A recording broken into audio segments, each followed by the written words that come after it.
अस्सलाम वालेकुम। मैं नसीम बोलन दी मैं 50,000 रुपया मैं थोड़े लू आ गया मेरे गुर्दे वाश होने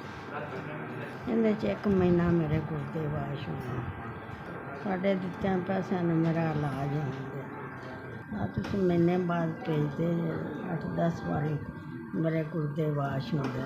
भरा मेरे वास्ते करता है ना पैसे भेजता अल्लाह उन्होंने खुश रखे अल्लाह किसी गल लो कमी ना आवे अल्लाह उन्होंने मेरे धियां पुत्तर जे किसी ना समझ के तो मैनू करान ले जे मेरे अल्लाह थानू खुश रखे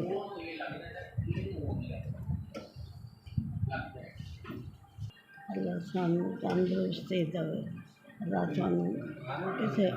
तत्ती वाह ना लगे अल्लाह सुना थोड़े ते रहमत करे